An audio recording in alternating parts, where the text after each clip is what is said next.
must come out of all hypocrisy. Whatever you are outside, you're righteous, be like that inside. Whatever you are on Sunday, and you're giving your heart to the Lord and singing to the Lord and worshiping the Lord, be like that during the week. Whatever you are when members of the church are around, you say, I cannot do that, I cannot do that, I cannot say that, because members of the church are around. When the members of the church are not around, and you're all alone by yourself, to say that we're children of God and we practice holiness means when people are not there, we're still going to live the life that a child of God ought to live. We're looking at Luke chapter 12. Luke chapter 12, I'm reading from verse 16. Luke chapter 12, the fatal deception of the hope of hypocrites. Luke chapter 12, verse 16. And he spake a parable unto them, saying, the ground of a certain rich man brought forth plentifully. And he thought within himself, saying, what shall I do? Because I have no room where to bestow my goods, my fruits. And he said, this what will I do?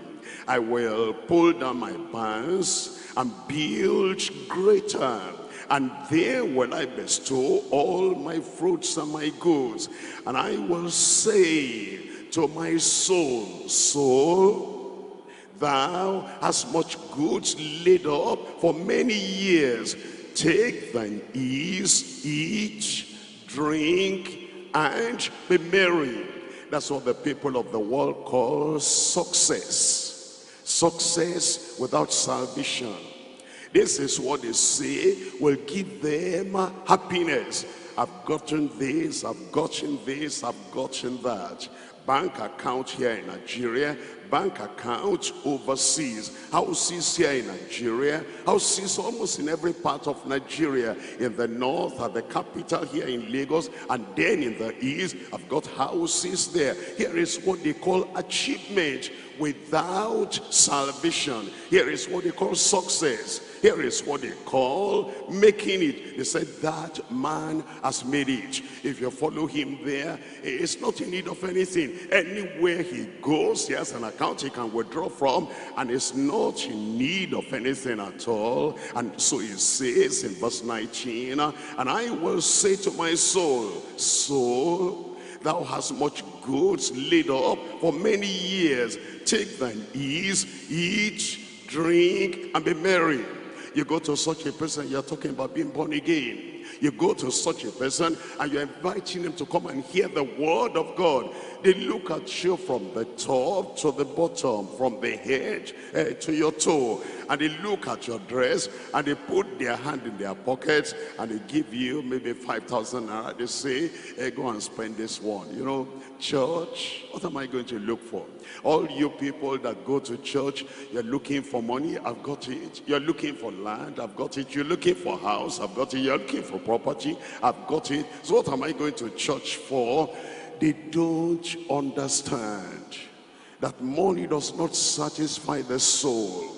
They don't understand that sand and cement will not settle you and build a mansion for you up on high. And so the man said, I will say to my soul, soul, thou hast much goods laid up for many years. Take thine ease, eat, drink, and be merry.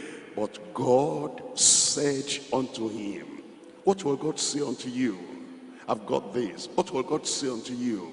I belong to this church. What will God say unto you? I worship. What will God say unto you? I'm sacrificially giving everything I've got. That's not the important thing. What will God say unto you? I'm rich. I have need of nothing. I have all the clothes and all the fashions you could think about in the world. That's not the point. What will God say unto you? But God said unto him, thou fool, thou fool. A rich man, thou fool. Educated man, thou fool. Highly placed man, thou fool. A person that had more than enough of these world's material things, thou fool. It says, God said, thou fool, this night thy soul shall be required of thee. Then whose shall those things be which thou hast provided? You cannot take 1 naira out of 1,000,000,000 naira that you have. You cannot take 1 naira out and get beyond the grave. It's useless. All the houses, you cannot take the title deeds. You cannot take anything away, because at that time when God says come over, you leave everything behind. You know, somebody died and another person was asking, how much did he leave behind? They said, why are you asking? He left all. He left all behind. And the people who are chasing shadows, those who are chasing the mirage of life, and they want to be here, they want to be here, they want to be there. All they're looking for is what eyes can see. They want to build that, and that's my house, and that's my mansion, that's this and that's that. It says, when you are to be carried out of that house, who shall those things be that you have labored for? And it says, so is he that layers up treasure for himself and is not rich towards God. I pray that will not be your lot. You'll not die inside money, and yet you don't have a mansion in heaven. You'll not die inside riches and wealth, and yet you do not have a place in heaven. You'll not die popular here on earth, and then in heaven nobody knows you. You give your life to the Lord. You surrender completely to the Lord. And then in your mind, there's no hypocrisy, but holiness unto the Lord forever and ever.